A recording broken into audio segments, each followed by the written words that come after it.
വിഷയവസ്തുക്കളിൽ നിന്നല്ല നമുക്ക് സുഖം കിട്ടുന്നത്, ആത്മാവിൽ നിന്നാണ്, അല്ല വസ്തുവിലല്ല. ആ വസ്തുവിനോട് ഇഷ്ടമുള്ളതുകൊണ്ടാണ് നമ്മൾ അതിനെ ആസ്വദിക്കുന്നതെന്നുള്ളതാണ്.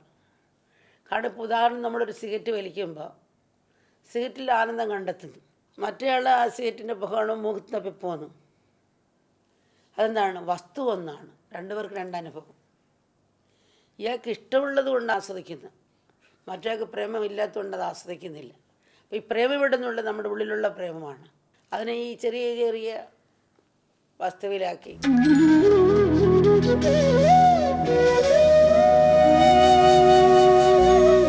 മനുഷ്യൻ ഈശ്വരാംശമാകിയാൽ ഈശ്വരനാകുന്ന പൂർണ്ണതയുടെ ഒരു നേരിയ ബോധം അവനിലുണ്ട്. ആത്മസ്വരൂപമായ ആ പൂർണ്ണതയെ പ്രാപിക്കാനുള്ള വെമ്പൽ ഓരോ ജീവനിലുമുണ്ട്. ഈ വെമ്പലിൽ നിന്നാണ് എല്ലാ ആഗ്രഹങ്ങളും ഉണ്ടാകുന്നത്. ഓരോരോ ലോകവസ്തുക്കളെ കണ്ട് ഇത് കിട്ടിയാൽ സുഖമാകും, ഇത് കിട്ടിയാൽ സന്തോഷമാകും എന്ന് ജീവൻ മോഹിക്കുകയാണ്. അവയെല്ലാം പ്രാപിക്കാൻ വേണ്ടി നമ്മൾ പരിശ്രമിച്ചുകൊണ്ടേയിരിക്കുന്നു. നല്ലത് കിട്ടുമ്പോൾ ഒരു സുഖം അനുഭവിക്കുകയും ചെയ്യുന്നു. എന്നാൽ ക്ഷണികമാണ് ആ സംതൃപ്തി. അപ്പം തൽക്കാലം സുഖം കിട്ടും, പിന്നെയും ദുഃഖം തന്നെയാണ്. കാരണം ഒന്ന് കിട്ടുമ്പോൾ നമുക്ക് എപ്പോഴും കൂടുതൽ ഇനിയും കിട്ടണം, കൂടുതൽ കിട്ടണം, അതിനേക്കാളും കൂടുതൽ കിട്ടണം. പിന്നെ അങ്ങനെയുള്ള ആഗ്രഹങ്ങളാണല്ലോ, അതിലൊക്കെ അറിയുന്നതാണ്. പിന്നെ ദുഃഖമാണ്. ഇപ്പോൾ കുഞ്ഞു കുട്ടികൾ ചെയ്യുന്നത് അത് തന്നെയാണല്ലോ. കുട്ടികൾക്ക് ഒരു കളിപ്പാട്ടം വേണ്ടി കുറച്ച് നേരം ഇരുന്ന് എന്നെ അടുത്തത് കൊടുക്കണം, അതിൽ തന്നെ ഇരിക്കുന്നില്ല. ഇപ്പോൾ നമ്മൾ വലിയ ആളാണെങ്കിൽ അതിനേക്കാളും കുഞ്ഞു കുട്ടികളെ പോലെയാണ് നമ്മുടെ സ്വഭാവം. നശ്വരമായ ലോകവസ്തുക്കൾക്കൊന്നും താൻ തേടുന്ന പൂർണ്ണത തരാൻ കഴിയില്ലെന്ന് ബോധം വരുന്നു. ഒടുവിൽ ജീവൻ ഈശ്വരനിലേക്ക് തിരിയുന്നു.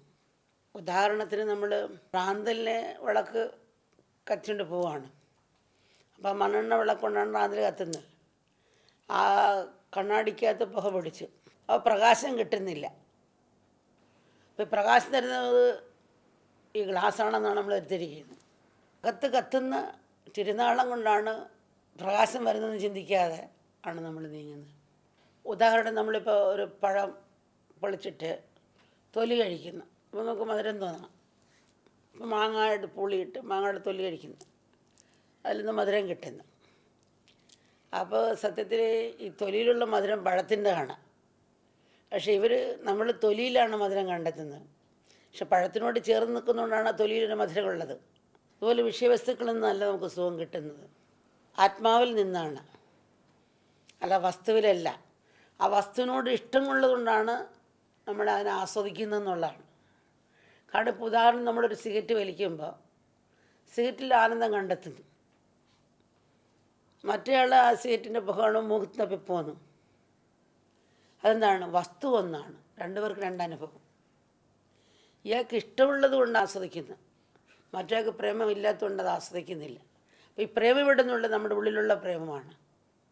അതിനെ ഈ ചെറിയ ചെറിയ വസ്തുവിലാക്കി നദി ശക്തമായി ഒഴുകുമ്പോഴാണ് കരണ്ടുണ്ടാക്കുന്നത്. പല കൈവഴികൾ പോകുമ്പം വെള്ളച്ചാട്ടം ശക്തമായി വരികയില്ല. അതുപോലെ പലതിലും ഒട്ടി ഒട്ടി ഒട്ടി ഒട്ടി പോകുന്നു. നമ്മൾ ഹോസിന് ഊട്ടുണ്ടെങ്കിൽ വെള്ളോട്ട് ശക്തമായി വരികയില്ല. അതുപോലെ ലൂസ് കണക്ഷൻ ആണെങ്കിൽ ലൈറ്റ് കത്തത്തില്ല. ഇപ്പോൾ ടോർച്ചിനകത്ത് ബാറ്ററി തിരിച്ചിട്ടാൽ ടോർച്ച് കത്തില്ല, തിരിച്ചിട്ട് കത്തിക്കാൻ ശ്രമിക്കുന്ന പോലാണ്. നമ്മുടെ ഇപ്പോൾ ബഹിർമുഖമാണ്, അന്തർമുഖമാകുമ്പോഴാണ് നമ്മളുടെ ശക്തി നമുക്ക് ഉപയോഗിക്കാൻ പറ്റുന്നത്. പരമാത്മാവിൽ സമർപ്പിച്ചുകൊണ്ടാണ് നമ്മളിലേക്ക് പോവുകയാണെങ്കിലും ആവശ്യം നമുക്ക് ഉപയോഗിക്കാൻ സാധിക്കും. പക്ഷെ നമ്മൾ പരമാത്മാവെന്ന് അകലത്വമില്ല, ആ ലക്ഷ്യത്തിലേക്ക് നമുക്ക് പോകാനും സാധിക്കും. ഉദാഹരണം, നമ്മളിപ്പോൾ ഒരു മലയിൽ കയറുന്നിരിക്കട്ടെ, മലയുടെ മുകളിൽ ഒരു കയറ് കെട്ടും. കയറ് കെട്ടിയിട്ട് ആ കയറ് പിടിച്ചുകൊണ്ടാണ് കയറുന്നത്. എന്നിട്ട് കാല് തന്നെയാലും കയറ് കയ്യിലുണ്ടാകും. നമ്മൾ ഇതുപോലെ ഈശ്വരപ്രമാവുന്ന കയറുകൊണ്ട് മനസ്സിനെ കെട്ടിയിട്ടാൽ ഭൗതികത്തിലുണ്ടാകുന്ന പ്രതിബന്ധങ്ങൾ നമ്മൾ അപകടത്തിലേക്ക് കൊണ്ടുപോകാതെ മുന്നോട്ട് കൊണ്ടുപോകാൻ അയക്കും. ഹൈവേ കൂടി പോയാലേ ഇന്ന സ്ഥലത്ത് എത്തുകയുള്ളൂ. ഹൈവേ പോകാതെ ഇടവഴി കൂടി തന്നെ കറങ്ങി പോകാം, പിന്നെ അടുത്തത് വഴിയില്ലാണ്ട് വരും, പിന്നെയും തിരിച്ച് കിടക്കേണ്ടി വരും. അപ്പോൾ ഇപ്പോൾ ഇടവഴിയിലുള്ള യാത്രയാണ് നമ്മൾ ചെയ്യുന്നത്.